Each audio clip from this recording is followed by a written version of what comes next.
Buenas tardes a todos. Los invito a introducirnos en el fascinante mundo de la innovación en las organizaciones.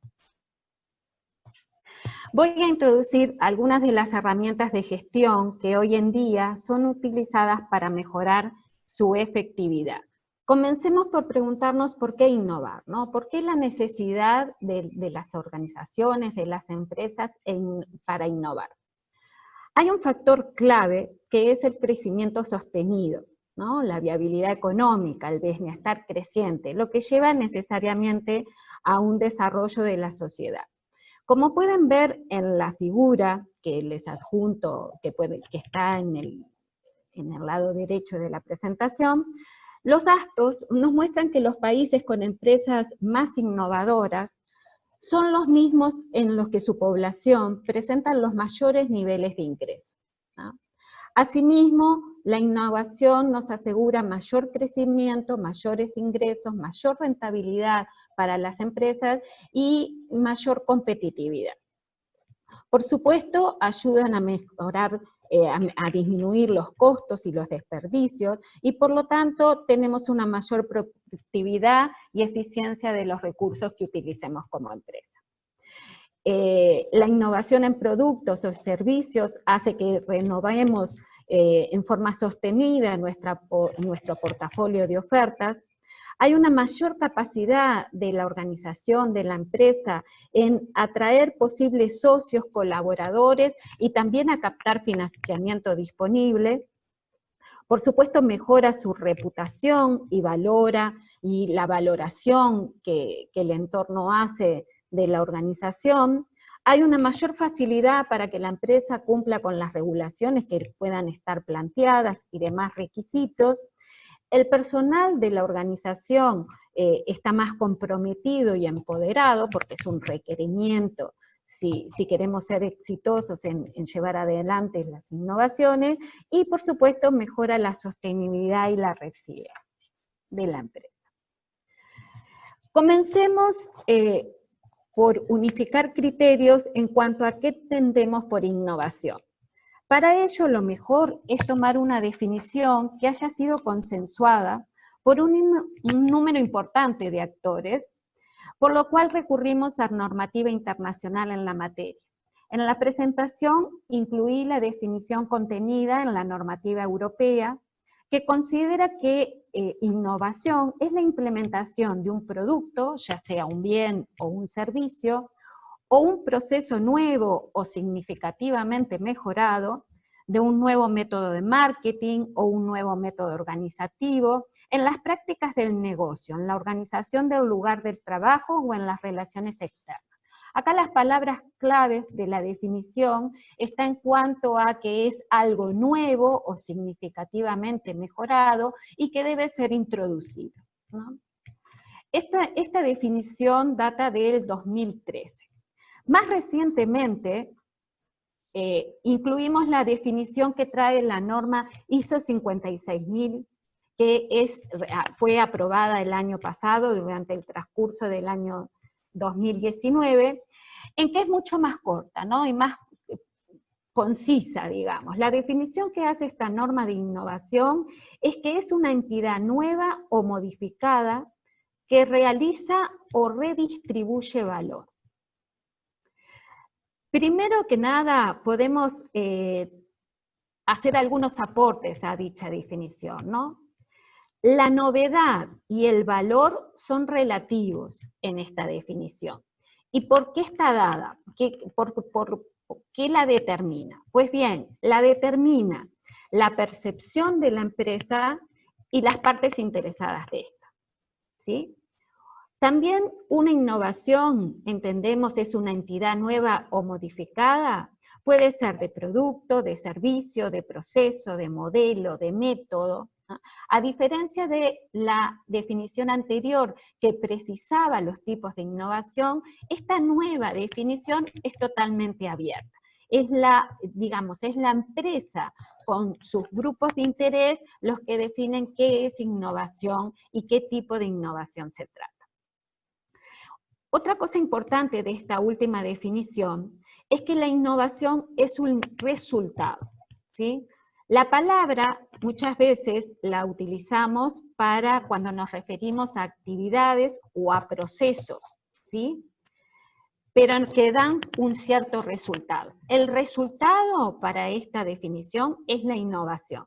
Ahora, cuando usemos el término para definir, por ejemplo, procesos o para otro tipo de actividad, entonces hay que incorporar ese término. Entonces vamos a hablar de procesos de innovación o de actividades de innovación, ¿sí? Pero si para esta norma la palabra innovación es el resultado de ese proceso, digamos, de innovación. Otro punto que podemos también destacar es que, bueno, a los efectos de las mediciones estadísticas de innovación, ¿se acuerdan? Todo cuya fortaleza es el manual de Oslo, ¿sí? O digamos, o la OCDE, etcétera, organizaciones que realizan estadísticas en cuanto a innovación, tenemos que tener claro que esta última definición, cuando habla de una entidad nueva o modificada, en realidad para ese manual es lo que hace referencia a un producto o a un proceso nuevo o mejorado, ¿no? Y cuando esta última definición más concisa habla de realización o de redistribución de valor, en realidad, con respecto al manual de Oslo, corresponde a lo que sería que está puesto a disposición de los usuarios, ya sea potenciales o a la unidad, o sea, o a la propia empresa, ¿no? Es lo que solemos denominar la explotación de esa innovación. Veamos ahora un poquito cuál es el ranking comparativo de Uruguay a nivel internacional. Para ello voy a compartir con ustedes los resultados del Índice Mundial de Innovación emitido por la OMPI, o sea, por la Organización Mundial de la Propiedad Intelectual, y la Universidad de Cornell en USA, en Nueva York, ¿sí? Digamos, una universidad americana. Veamos un poquito esta transparencia. El Índice Mundial de Innovación, el Global Innovation Index, vamos a ver los resultados para el 2020 que fueron muy recientemente publicados en septiembre de este año. El índice clasifica los resultados de la innovación en este año 2000, teniendo en cuenta 131 países y economías de distintas regiones del mundo, ¿sí? Es un índice que, digamos, está integrado por 80 indicadores que exploran la innovación de una perspectiva muy amplia, ¿no? Que incluye el entorno político, la educación, la infraestructura y el desarrollo empresarial. El índice mundial se basa a su vez en dos subíndices que lo tienen acá representados, quizás no se vea muy claramente, que hay, digamos, integrado por un subíndice de recursos, que es este de input, ¿sí? Y un subíndice de resultados de la innovación, que es este de output. Cada uno de estos índices, subíndices que integran el índice global, digamos, está a su vez integrado por distintos pilares que están ahí indicados, ¿no? Digamos, en inglés, porque lamentablemente no lo encontré en español. Pero en definitiva son, digamos, los pilares de las instituciones, el capital humano y la investigación, la infraestructura, el desarrollo de mercados y el desarrollo empresarial. Los dos pilares del índice resultantes, que en realidad están relacionados con los resultados, se dividen en producción científica y producción creativa. Por supuesto, cada uno de estos pilares tiene en sí mismo una serie de indicadores que lo constituyen. Veamos los resultados para Uruguay, ¿no? Uruguay ocupa en este ranking 2020 el lugar 69. Lo tenemos que leer, digamos, ocupamos el lugar 69 de 131 países, ¿no? Vemos un poco comparativamente con los 2 años anteriores que estamos en una situación menor a, digamos, a lo que logramos en el año 2018 y en el año 2019, que estábamos en una posición mejor, ¿no? Cuanto más cerca del 1 estemos, mejor. Pero en definitiva acá en 2018 y 2019 estamos en el lugar 62 y en el 2020 bajamos al lugar 69. En el gráfico de barras que tienen acá en el extremo inferior derecho, pues, pueden apreciar el ranking que Uruguay tiene en los diferentes pilares, ¿no? Institucional, infraestructura, etc. Como pueden ver, rankeamos mejor en los pilares de instituciones e infraestructura. Pero rankeamos, nuestros peores rankings están relacionados con el desarrollo de mercados y el desarrollo empresarial, el desarrollo de nuestras empresas, ¿sí? Veamos entonces, pasemos de lo internacional ya a lo nacional, ¿cómo informan las encuestas de innovación, o sea, que realiza la ANI, nuestra Agencia Nacional de Investigación de Innovación, que digamos en los últimos años se ha realizado conjuntamente con el INE? ¿Cuáles son los resultados que obtenemos? Lo último que está publicado es del periodo 2013-2015, pero es, digamos, sensiblemente representativo a lo que puede ser la realidad actual. Para ese periodo, vemos en la figura superior, se puede apreciar la inversión en actividades de innovación para la industria manufacturera y de servicios, tanto para empresas públicas como para empresas mixtas, privadas y mixtas. Podemos apreciar por la longitud de las barras que las inversiones privadas en el último trienio, digamos, han duplicado, triplicado y cuatriplicado las inversiones públicas que realizan las empresas públicas en nuestro país. También, como pueden apreciar en el gráfico inferior derecho, en el periodo 2013-2015, en promedio, el 27% de las empresas, de nuestras empresas, realizaron al menos una actividad de innovación, siendo algo superior en el caso de la industria, que asciende a 31%, y un poco menor en el caso de los servicios, que es de un 25%. En el gráfico inferior izquierdo podemos apreciar cuáles son las actividades de innovación en las que se focalizaron las empresas.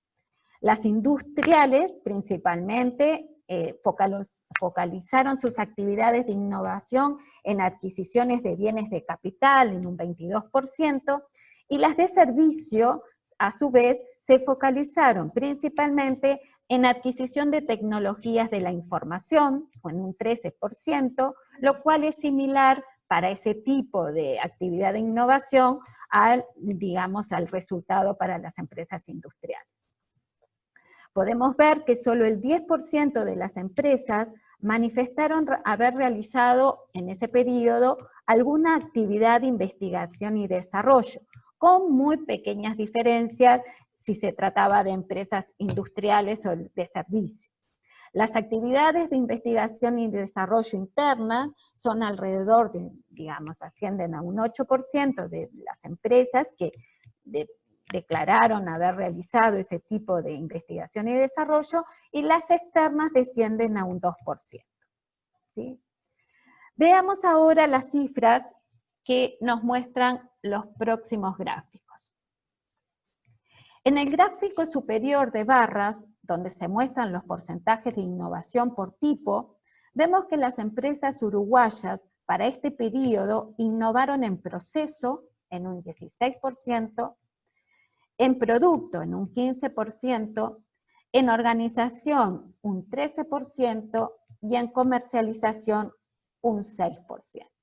Y estos porcentajes, con pequeñas variaciones, se mantienen desde, digamos, los orígenes de este relevamiento que data desde el año 2004. En el gráfico inferior de torta vemos la proporción de la inversión en actividades de innovación por sectores. En el caso de la industria, el mayor porcentaje es para alimentos, bebidas y tabacos, con el 53%, y para los productos derivados del petróleo con un 22%, y la industria química con un 9%. En las empresas de servicio, el sector transporte y actividades relacionadas tiene un porcentaje del 35%, los servicios financieros del 17% y las actividades relacionadas con la salud humana, al igual que con las telecomunicaciones y los servicios informáticos, ascienden a un 11%. Veamos ahora cuál parecería ser la situación actual, ¿no?, con relación a la vivencia de la pandemia, de las empresas uruguayas con este periodo de pandemia. Para ello comparto con ustedes una encuesta realizada por Opción Consultores, que fue publicada también recientemente, el 10 de agosto, en su monitor de tendencia. El objetivo fue identificar, por parte de esta organización, las distintas estrategias y mecanismos adoptados por las empresas uruguayas para hacer frente a la pandemia. La encuesta indagó en cómo innovaron sus procesos las empresas uruguayas ante la emergencia sanitaria. Se trató de una encuesta online que se realizaron a directores, gerentes y propietarios de empresas en una duración, en una extensión de una semana, entre el 7 y el 15 de mayo de este año. Encuestaron un total de 134 empresas cuyos sectores de actividad, cantidad de empleados y puestos que ocupa la persona encuestada, lo pueden ver en el gráfico. Y digamos, esta encuesta está a disposición de todos si quieren profundizarlo en la página web de Opción Consultores, así como los gráficos anteriores de ANI los pueden ubicar en la página web de la ANI. Veamos los resultados obtenidos por esta encuesta de Opción Consultores. En el gráfico superior izquierdo se puede apreciar las áreas de la empresa en la que el encuestado manifestó tener mayores desafíos.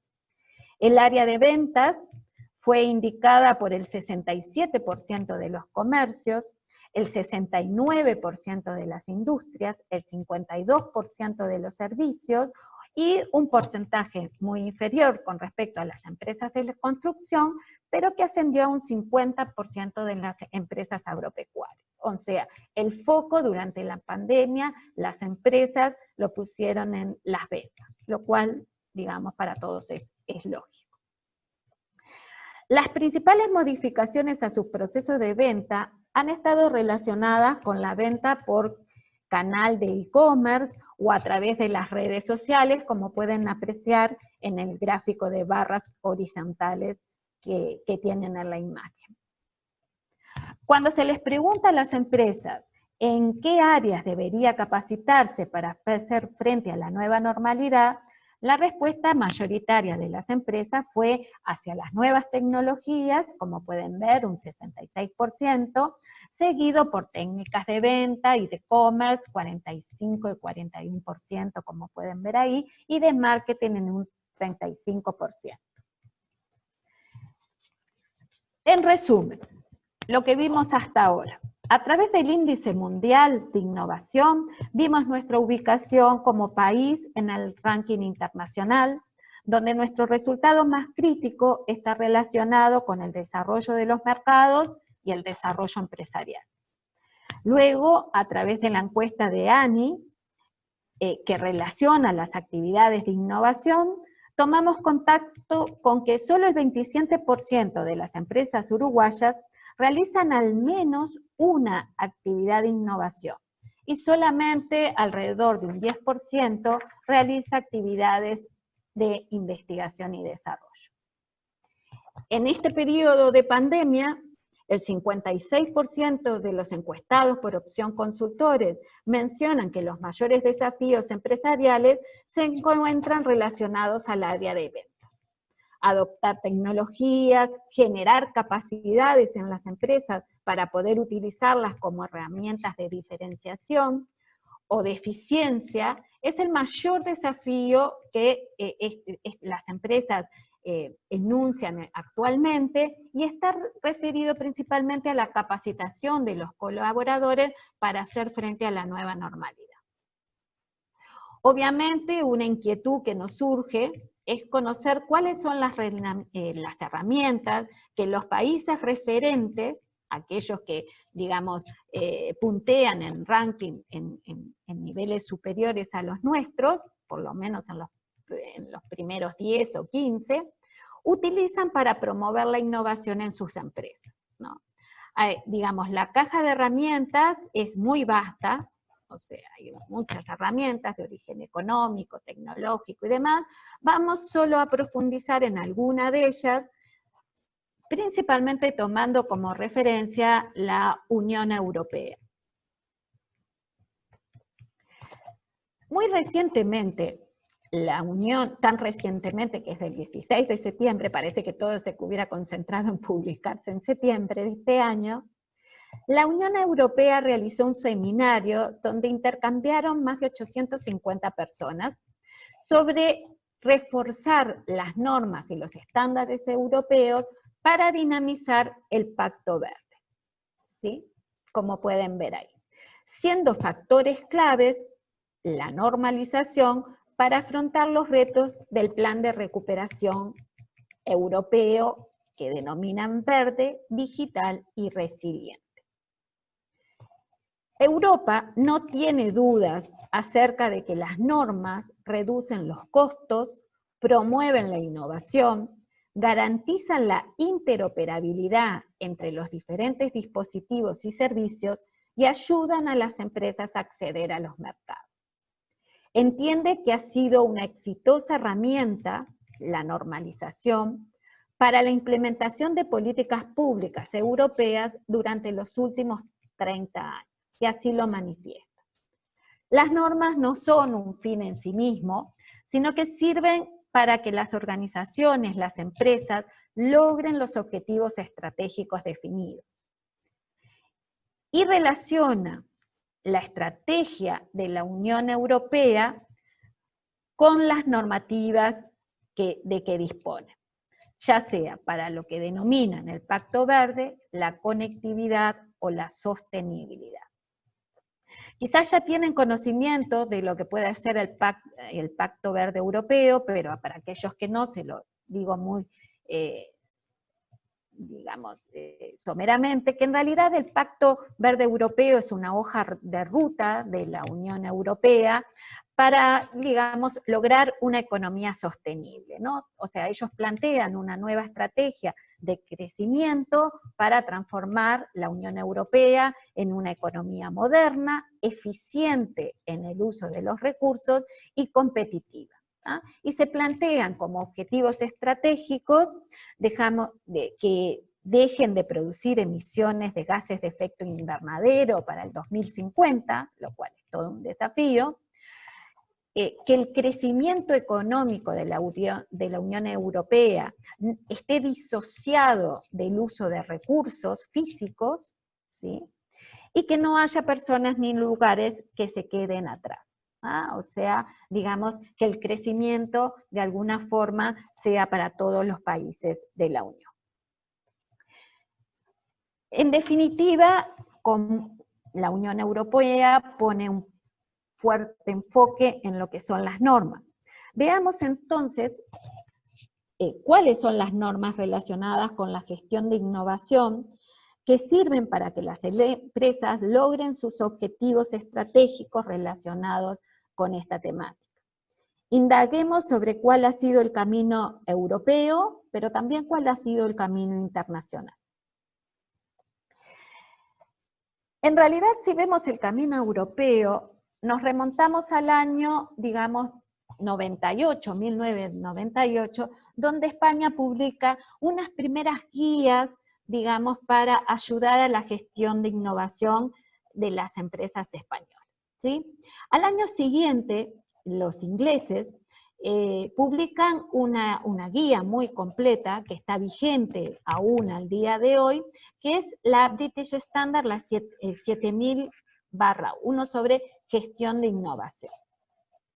En el año 2002, España genera sus primeras normas nacionales, que son la sigla UNE, son las normas españolas, y genera una serie de normas de las cuales las pueden ver en la tabla que adjunté a la presentación, que le llamamos la familia de las normas 16.555, ¿sí? Que son sobre sistemas de gestión de la innovación. Todas ellas aparecieron en el año 2002. España las publica en el año 2002 y las han ido actualizando. Digamos, algunas entraron en obsolescencia, pero otras, digamos, están actualizadas desde el 2013 y 2014. Como pueden ver ahí, ellos generaron normas para lo que son sistemas de gestión de innovación, para lo que es vigilancia e inteligencia estratégica para innovar, en lo que es creatividad y pensamiento innovador, lo que es propiedad intelectual, lo que es la colaboración para innovar, lo que es la creatividad y lo que es la evaluación, ¿no? Los indicadores de evaluación de la gestión de innovación. Asimismo, siguiendo, digamos, los pasos de España, Portugal genera sus primeras normas de innovación en el 2007, y en el 2012 la Unión Europea, digamos, genera un comité de normalización para, digamos, para que elabore las normas relacionadas a la Unión Europea, ¿no? Veamos un poquito cuál ha sido la evolución de España en estas normas, ¿no? De la aparición de las normas 166.000, que datan del año 2002, vemos que ellos tuvieron y mantienen, solamente que quizás no está actualizado, un crecimiento exponencial en cuanto a la certificación de las empresas, digamos, con respecto a estas normas. Digamos, al 2013, España tenía 2.924 proyectos certificados con la norma 166.001, que está relacionada con la gestión, pero de proyectos de investigación, desarrollo e innovación, y, pues, digamos, 471 empresas tenían en el 2013 certificadas con la norma 166.002, que está relacionadas a los sistemas de gestión de I+D+. Esto para tener una idea cómo ha sido su evolución con respecto a las normativas. Veamos, digamos, a nivel internacional, ¿no? A nivel internacional, la ISO, ya vamos a los estándares ISO, generó en marzo del 2013 lo que se conoce como el Comité ISO TC 279, ¿sí? Que en realidad es un comité que está abocado a la generación de las normas relacionadas a los sistemas de gestión de innovación. Digamos, ese comité ha publicado las primeras 3 normas que fueron consensuadas de la serie ISO 56.000. Hablamos de la familia de las normas 56.000. Como marco rector del sistema de gestión de la innovación. Fueron acordadas a nivel mundial para, digamos, la gestión de innovación y establecen una terminología común, un marco de referencia creíble, porque en definitiva los países a nivel mundial lo han aceptado, e incluyen lo que son los 8 principios de gestión de la innovación. Así como tenemos para las normas de calidad los principios de los sistemas de gestión de calidad, vamos a ver más adelante en la presentación cuáles son los principios para los sistemas de gestión de innovación. Estas normas, ¿para qué nos ayudan? Para comprender qué es la innovación y qué se necesita por parte de la empresa para gestionarla en forma efectiva, sus actividades de innovación. Cuando hablo de empresas, son empresas u organizaciones, ¿no? Públicas, privadas, digamos, no hacemos distinción. El marco rector de estas normas es comparable y puede integrarse con los demás sistemas de gestión. Vamos a ver que la estructura de estas normas sigue la estructura de las normas de gestión de ISO, que ha sido unificada, por lo tanto es fácilmente integrable a otros sistemas de gestión que la organización, la empresa, ya pueda tener implementado, como son los sistemas de gestión de calidad, los de gestión ambiental, los de salud ocupacional, etc. O sea que en realidad la estructura es la misma, ¿no? Tiene un contexto, el liderazgo, la planificación, digamos, el apoyo, las operaciones, la evaluación y la mejora. Veamos un poquito muy resumidamente en qué se concentran estas normas, ¿no? Las 56.000, en realidad, como pueden ver ahí en la presentación, es una norma de fundamentos y vocabulario. Ahí, digamos, están enunciados los principios de innovación y los demás términos que vamos a utilizar en estos sistemas de gestión de innovación. La norma 56.002 es una norma de sistemas de gestión de innovación, que es una guía, digamos, no fue concebida para una certificación, sino para una implementación por parte de las organizaciones y de las empresas. La norma 56.003, digamos, en realidad son herramientas y métodos para la asociación de innovación. O sea, la colaboración en innovación es uno de los, vamos a ver que es uno de los principios de los sistemas de gestión de innovación y tienen un foco muy importante, así como la creatividad y demás. Estas son las primeras 3 normas que surgen de este comité, digamos, y hay otras previstas, ¿no? O sea, para que sean publicadas.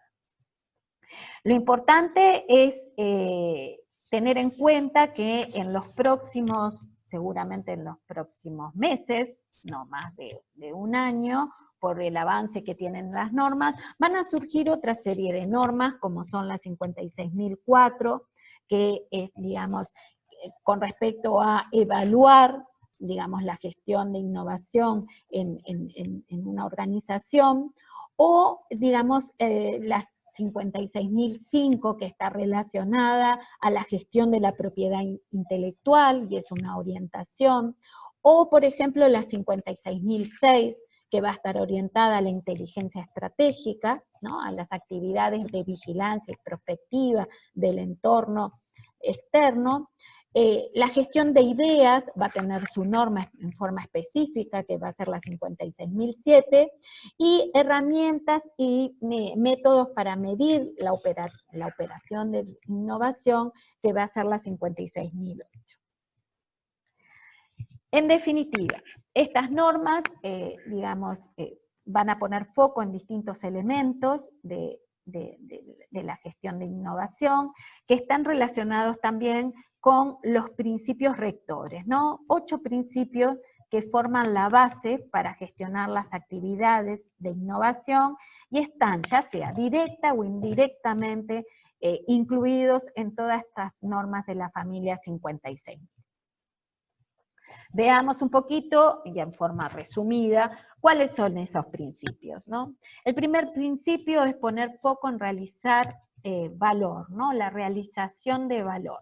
Vieron que realizar valor también está en la definición de innovación de estas normas, ¿no? Cuando hablamos de valor, digamos, la norma, digamos, no limita a que sea un valor financiero, puede ser un valor financiero o no financiero, y que sea un valor que se obtiene por desplegar, adoptar, digamos, soluciones nuevas o significativamente mejorar.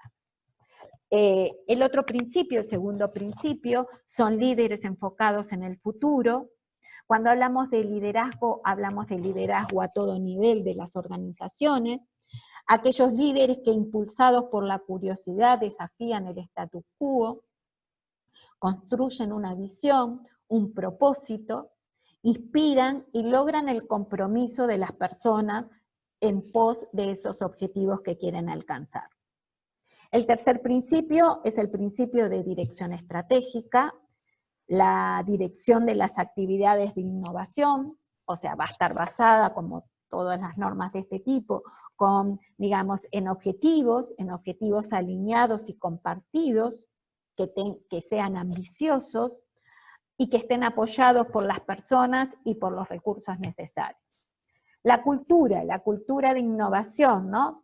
Aquellos valores, creencias y comportamientos compartidos que apoyan la apertura al cambio, ¿no? La toma de riesgo, la colaboración para innovar, donde se permita la coexistencia de la creatividad y de la ejecución efectiva. El siguiente principio, que se les puso ideas con propósito, ¿ah? O sea, una cantidad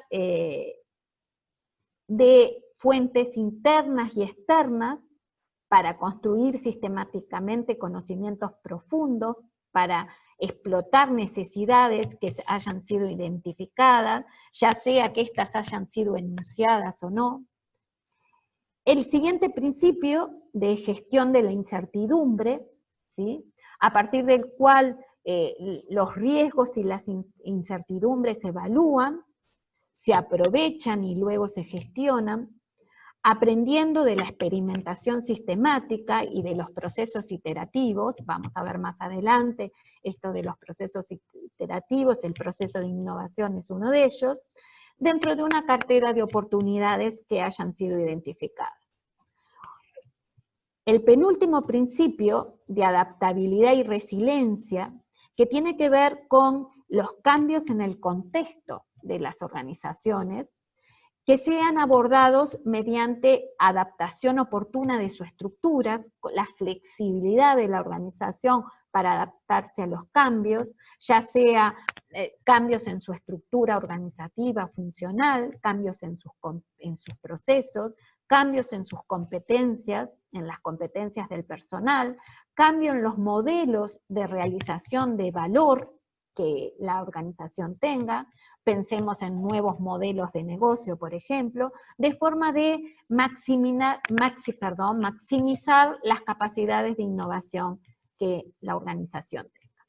Y por supuesto, no podía faltar el enfoque sistémico, ¿no? O sea, un enfoque de sistemas con elementos que interrelacionan e interactúan, y una evaluación periódica del desempeño del sistema y de mejora. Teniendo en cuenta estos principios, la empresa deberá diseñar su propio sistema de gestión de la innovación, y uno de los elementos críticos de ese sistema de gestión de innovación, lo novedoso, digamos, para aquellas organizaciones que en definitiva tengan otros sistemas de gestión como calidad o medio ambiente implementados, es en sí el proceso de innovación, ¿no? Entonces veamos un poquito el proceso de innovación, ¿en qué consiste? Los procesos de innovación para la norma 56002 indudablemente deben ser flexibles, adaptables y tener diferentes configuraciones, dependiendo del tipo de innovación que tenga la empresa, que tenga como resultado la empresa, y dependiendo de la situación de la empresa, ¿no? Suelen tener una secuencia no lineal. Como pueden ver ahí, los diferentes subprocesos de ese proceso de innovación se interrelacionan, digamos, de distintas formas, ¿no? Suelen ser iterativos, por eso mismo, tienen interacción, como todos los procesos, con otros procesos de la organización, como podrían ser para innovación, investigación y desarrollo de productos, como puede ser el proceso de ventas, de marketing, de alianza, de negocio, de propiedad intelectual, etc. Lo que, digamos, muestra el esquema es una perspectiva genérica, ¿no? O sea, todo proceso de innovación en realidad va a estar integrado de alguna forma mínimamente por estos 5 subprocesos. Veamos cada uno de ellos. Comencemos por identificar oportunidades. ¿no? Para describirle el proceso, creo que lo más simple y lo más rápido va a decir, bueno, este es su proceso de identificar oportunidades. ¿Cuáles son los elementos de entrada? ¿Cuál es la misión del proceso? ¿Qué es lo que este proceso hace? ¿Y cuáles son los elementos de salida? ¿Cuáles son los resultados de este proceso?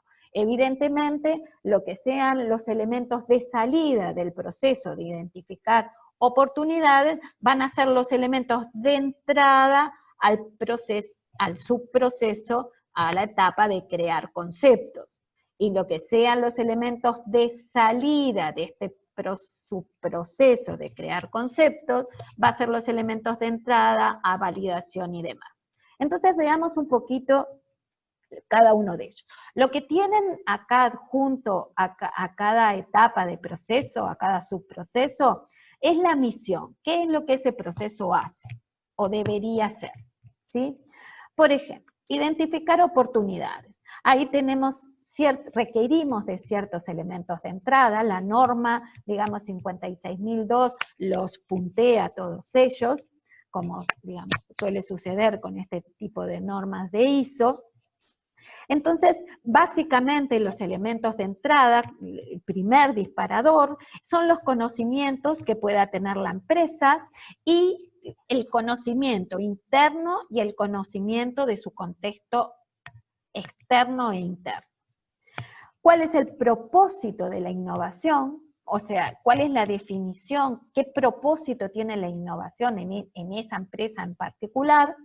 ¿Cuál es el alcance de ese sistema de gestión de innovación o de las iniciativas de innovación que quiere desarrollar la empresa?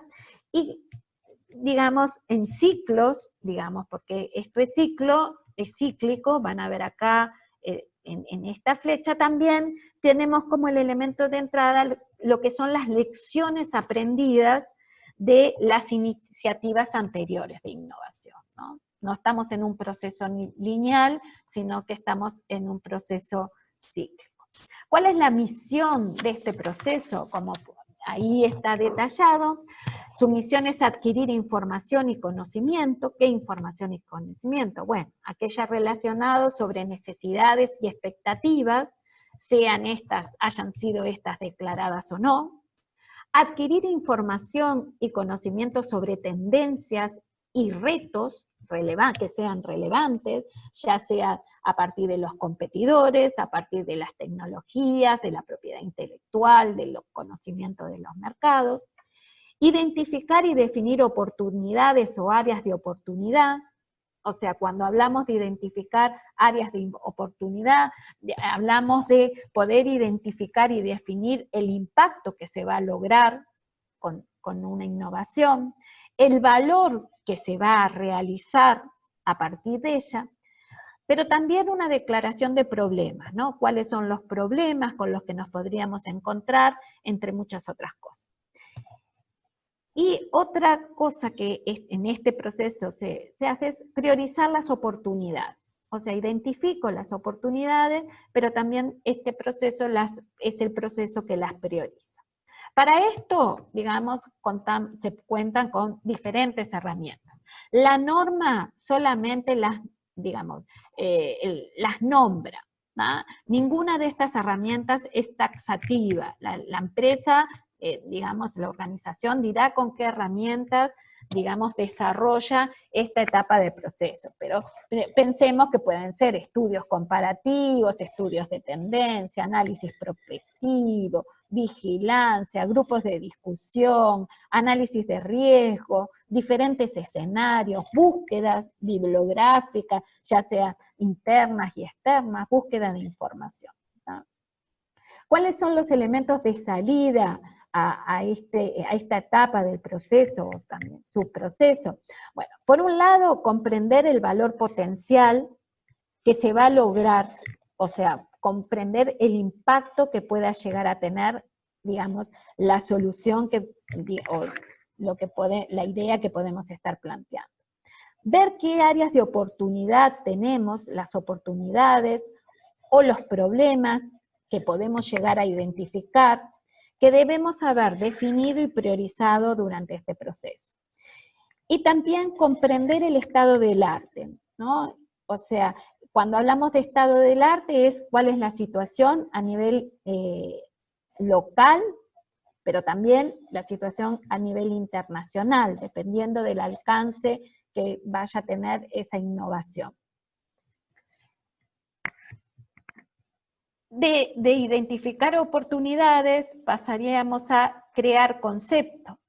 ¿Cuáles son los elementos de entrada para crear conceptos? Y bueno, lo que viene de este proceso anterior, que son oportunidades, principalmente oportunidades identificadas y definidas, ¿sí? Claramente le va a llegar a la etapa de concepto cuáles son las oportunidades, digamos, claramente definidas. ¿Qué hace este proceso crear conceptos?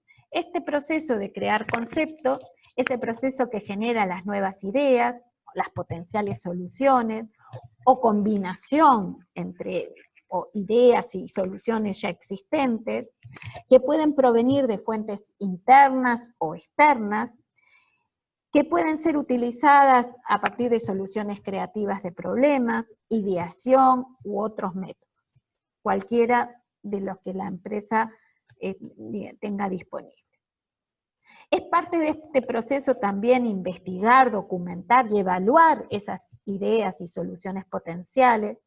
Cuando hablamos de evaluar las soluciones potenciales, podemos hablar de, por ejemplo, evaluarlo en función del grado de novedad, o evaluarlo en función del riesgo, de la factibilidad, de la viabilidad, de la conveniencia, de la sostenibilidad, de los derechos de propiedad intelectual, etc. Lo que se nos ocurra, digamos, en nuestra realidad para poder evaluar las ideas. Este proceso también debe seleccionar las ideas, digamos, preferidas, aquellas que van a llevar adelante, y soluciones potenciales basadas en los criterios que estén establecidos.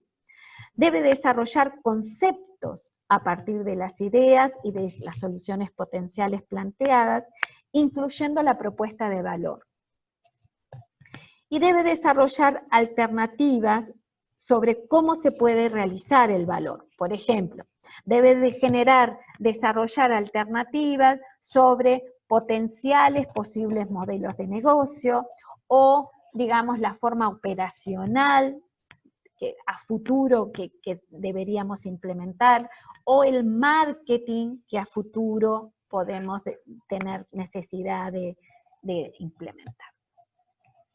Como elemento de salida de este proceso de crear conceptos, tenemos digamos, el modelo de concepto para realizar valor, o sea, eso es una salida.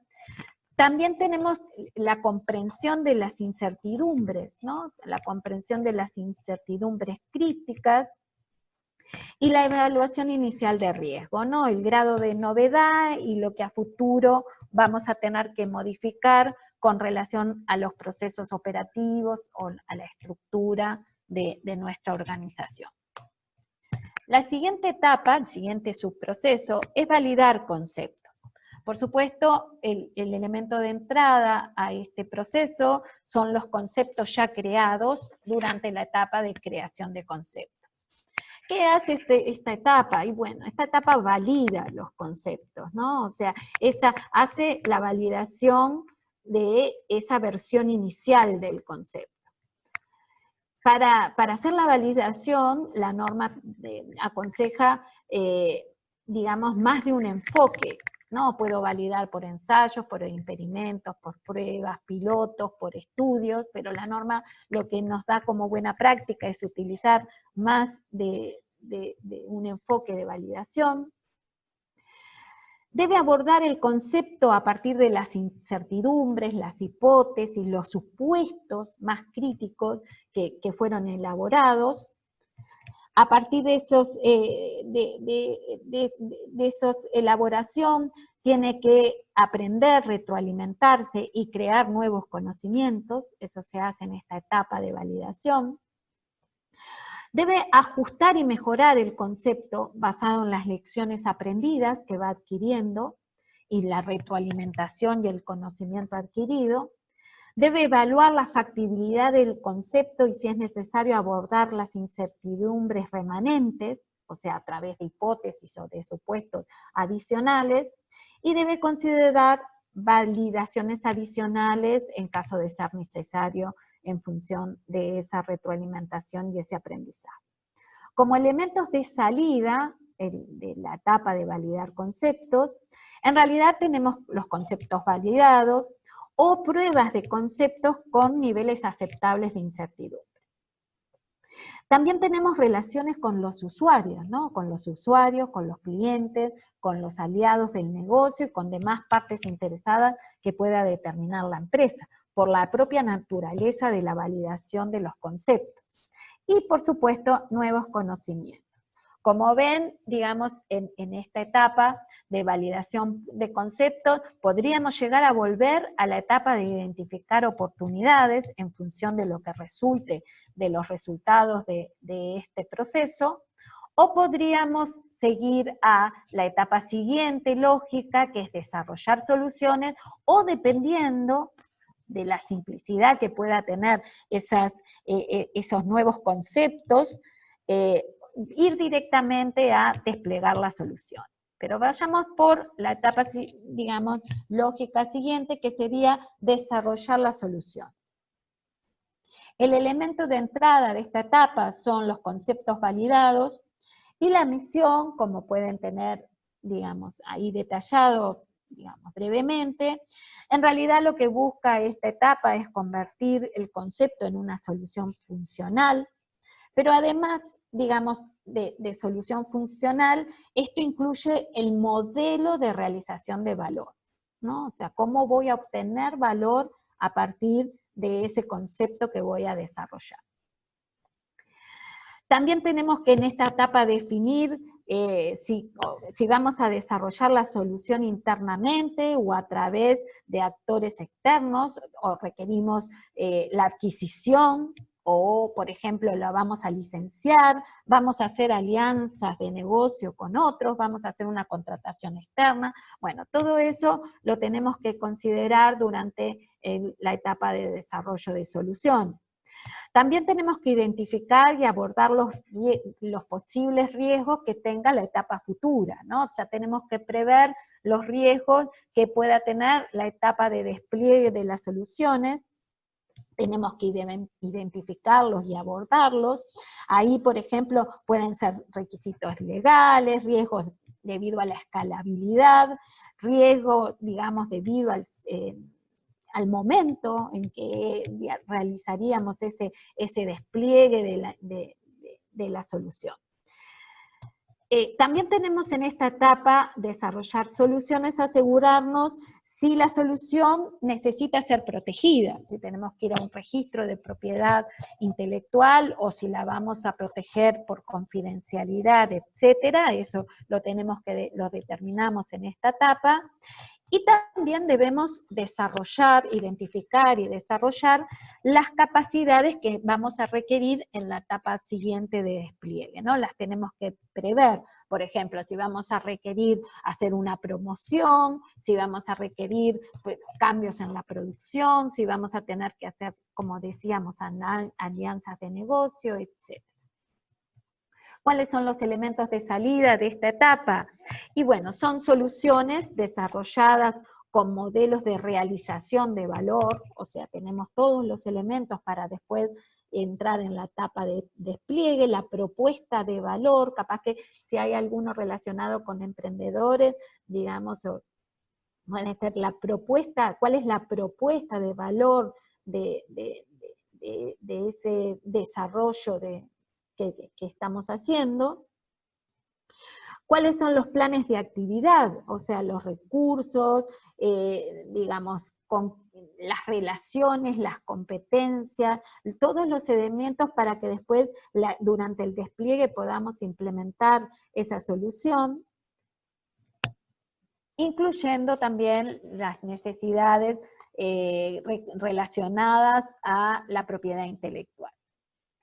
Y por último, la última etapa, el último subproceso, es digamos, el de desplegar soluciones. Ahí el elemento de entrada es una solución ya desarrollada en la etapa anterior. ¿Y qué hacemos en este proceso, en esta etapa? En realidad lo que hacemos es poner la solución a disposición de los clientes, ¿no? A disposición de los usuarios, de los aliados del negocio, si resolvimos que los íbamos a tener, o demás partes interesadas que hayamos identificado, ¿no? En realidad lanzamos, implementamos y entregamos la solución. Pues, digamos, promovemos apoyar la solución, el apoyo a esa solución, ¿no? Por ejemplo, todo lo que es lo relacionado a lo que requiere, por ejemplo, ventas y marketing para posicionarla en el mercado, lo que apoyamos todo lo que es comunicación, todo lo que es participación, digamos, de los diferentes grupos de interés en las actividades que hayamos definido, ¿sí? Otra cosa que hacemos durante este subproceso de despliegue es hacer el seguimiento de indicadores, ¿no? Indicadores, vamos a tener que definirnos indicadores de adopción, o sea, cuánto es, digamos, puede ser cuánto vendemos de un nuevo producto, por ejemplo, si la innovación es un nuevo producto, si un nuevo producto es el resultado de la innovación, pero tenemos que previamente definirnos qué indicadores de adopción y cuáles son los mecanismos que vamos a tener de retroalimentación de los usuarios de la solución o, digamos, de producto, o sea, ya sean clientes o aliados del negocio o demás partes interesadas, ¿sí? Por supuesto, vamos a hacer el seguimiento del impacto en cuanto a la redistribución de valor, si realmente esta solución, esta innovación está dando el aporte de valor que habíamos previsto. Vamos a identificar, digamos, posibles nuevas requerimientos de propiedad intelectual, seguramente, por ejemplo, si hubiera una imagen asociada o un nombre específico asociado, y vamos a captar nuevos conocimientos, ¿no? A partir de ejecutar este proceso de despliegue, vamos a captar conocimiento, que después, en realidad, ese conocimiento que vamos adquiriendo, digamos, va a ser una retroalimentación que vamos a dar en futuros ciclos de innovación, ¿no? En definitiva, como salida de este proceso de desplegar soluciones, vamos a tener en realidad la realización del valor, vamos a obtener el valor, sea este financiero o no financiero. Vamos a tener el impacto, digamos, vamos a medir el impacto en la adopción de esa solución y cómo, por ejemplo, ha cambiado conductas con respecto a los grupos de interés. Y vamos a tener ideas y nuevos conocimientos seguramente para mejorar futuras soluciones. En definitiva, este proceso, que es lo diferente en cuanto a un sistema de gestión de innovación, se enmarca en una figura, digamos, del sistema de gestión de innovación, como ven aquí. A ver, digamos brevemente, porque es la figura que seguramente encuentran cuando googlean o cuando compren la norma en relación. Este proceso de innovación, que es la etapa de operación, es lo que vimos, está en inglés, pero son exactamente las etapas que vimos del proceso. Este es el proceso de innovación. Van a ver que se enmarca en un embudo. Para dar la idea, no lo manejamos, pero el modelo de embudo de la innovación, o sea, una gran cantidad de ideas que van a surgir en identificar oportunidades que a lo largo de transitar por este proceso se van, digamos, van disminuyendo en su número hasta que priorizamos cuáles vamos a llevar adelante. Por supuesto, una serie de procesos de apoyo, de competencias, de recursos, etcétera, que están inmersos en un ciclo de mejora como cualquier sistema de gestión de calidad, un ciclo PDCA, ¿no? Digamos, que está puesto aquí, y un liderazgo, que lo tenemos en la parte superior, con respecto al compromiso, a la visión, a la estrategia, digamos, a las políticas, para explotar esas oportunidades que trata, y un entorno interno, externo, de cultura y de colaboración, ¿no? Digamos, es una representación gráfica de lo que la norma, de lo que un sistema de gestión de innovación contiene. Como les decía, un punto sumamente importante para esta norma y para la innovación en general es las asociaciones, la colaboración, ¿no? Hay una norma específica en cuanto a colaboración. Veamos un poco que la colaboración la podemos determinar, digamos, puede ser la asociación para innovar, puede ser a través de una colaboración, puede ser a través de clúster de innovación, de redes o de ecosistemas, ¿no?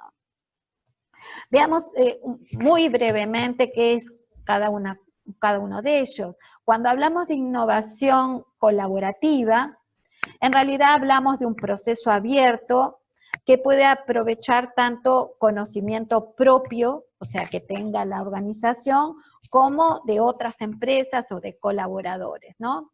El proceso colaborativo puede extenderse a toda una cadena de valor, o no.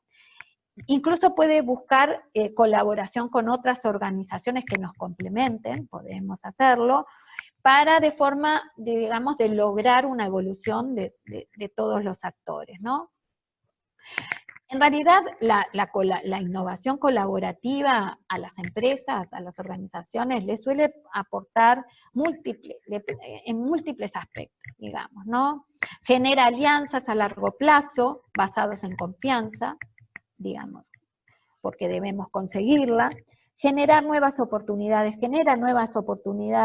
comerciales, aumenta la posibilidad de crear más productos y servicios, reduce el costo de desarrollo, porque son costos compartidos para desarrollar nuevos productos, disminuimos la aversión al riesgo, porque esos riesgos son compartidos, incluso puede resultar útil para obtener información de valor para dirigir las propuestas a nuestros clientes, ¿no? En cuanto a clúster de innovación, seguramente ya todos saben lo que es un clúster, o sea, en realidad un clúster es sencillamente un grupo de empresas que están interconectadas, con instituciones asociadas, que están ligadas por intereses comunes, ¿sí? Y complementarios, y que se sitúan geográficamente próximos, ¿no? En una situación geográfica determinada. Existen diferentes clústeres, ¿no? Hay clúster por cadena de valor, como puede ser el clúster de la alimentación o el clúster automotriz. Pueden ser por el tipo de mercado o producto, podemos hablar de un clúster de vino, un clúster de calzado, etcétera. Puede ser por tipo de tecnología, etcétera, ¿no? ¿Cuáles son, seguramente ya todos saben, son múltiples las ventajas de pertenecer a un clúster? Por ejemplo, el acceso a proveedores y servicios especializados. El clúster logra una masa crítica capaz de atraer recursos humanos especializados, que quizás en forma aislada la empresa no lo consigue, pero cuando está en una ubicación geográfica determinada, digamos, en alianza con otras organizaciones, es más factible, digamos, que la gente se traslade, digamos, los recursos competentes especializados se trasladen a esa situación geográfica, hay mayor eficiencia, productividad, etc. Otra forma de asociación son las redes de valor, ¿no? En las cuales las organizaciones se relacionan con sus clientes y con sus proveedores, digamos, en una sinergia, digamos, que coordina las necesidades entre las empresas, tienen sus ventajas, digamos, que en realidad son conocidas, ¿sí? Lo que sí es cierto que para integrar una red de valor, una entidad, alguien tiene que actuar de articulador o gestor de esa red, ¿tá? que es el encargado de mapear la red, hacer propuestas de proyectos conjuntos, gestionar recursos y promover el proceso de integración entre los integrantes de la red. Y, digamos, por fin tenemos, como finalizando, tenemos los ecosistemas de innovación, ¿no? Ecosistemas es una palabra que viene, digamos, de la biología, ¿no? Hace referencia a una comunidad de organismos independientes que comparten un mismo hábitat. En realidad, en biología, de las interacciones en materia y energía, es lo que da un equilibrio de ese ecosistema, ¿no? En un ecosistema de innovación empresarial, en realidad ¿qué se busca? Bueno, se busca generar un hábitat donde se sumen los esfuerzos, las perspectivas, las potencialidades de distintas organizaciones para ir más allá de los límites de cada una de ellas y mediante la colaboración transformar el conocimiento en innovación, ¿no? Digamos, lo cierto es que en los ecosistemas hay diferentes roles, o debe haber diferentes roles, que deben desarrollar diferentes actores. Por ejemplo, tiene que haber un rol de articulador, de vinculadores, de habilitadores, de promotores, de comunidades, etcétera, ¿no? Son distintos roles que cuando conformamos un ecosistema de innovación, podemos llamarle de diferente forma, pero esos roles en el diseño, digamos, se prevén. Pero para no terminar la charla solamente en cuanto a lo que se ha hecho externamente, podemos, digamos, quizás algunos sepan, otros quizás no. En realidad en Uruguay desarrollamos hace unos años, en el año 2012, en la medida que veíamos que los sistemas de gestión de innovación, los países, principalmente las líneas que... digamos, de la vigilancia que realizábamos, veíamos que en Europa cada vez eran más consistentes, en realidad nos adelantamos a la aparición de esas normas y generamos un modelo uruguayo de gestión de la innovación. Ese es el modelo que actualmente utiliza INACAL para hacer su reconocimiento en gestión de innovación, que lo que busca ese modelo es promover la cultura de innovación en las empresas uruguayas, digamos, en las empresas y en las organizaciones en general. Seguramente algunos de ustedes ya lo conozcan. Está estructurado, digamos, con distintos capítulos, totalmente alineado con lo que surgió a posteriori en las normas, en cuanto al liderazgo, ¿no? En cuanto a la estrategia, definir una estrategia de innovación, a las competencias de las personas, a las particularidades que la innovación requiere de esas competencias, digamos, a los estudios de entorno, a lo que llamamos la inteligencia para la innovación, el proceso de innovación que realmente no toma, digamos, las definiciones que vimos de la norma 56.000 actual, digamos, pero está totalmente alineado, solamente que es más detallado ese proceso de innovación, las características que debe tener un liderazgo y los resultados, ¿no? Las mediciones, los indicadores, evaluar el impacto, digamos, que las innovaciones y que el sistema de gestión de innovación tienen en la organización. En definitiva, son diferentes herramientas que están disponibles para las organizaciones para que quieran, digamos, en una forma sistemática, digamos, mejorar lo que son sus iniciativas de innovación.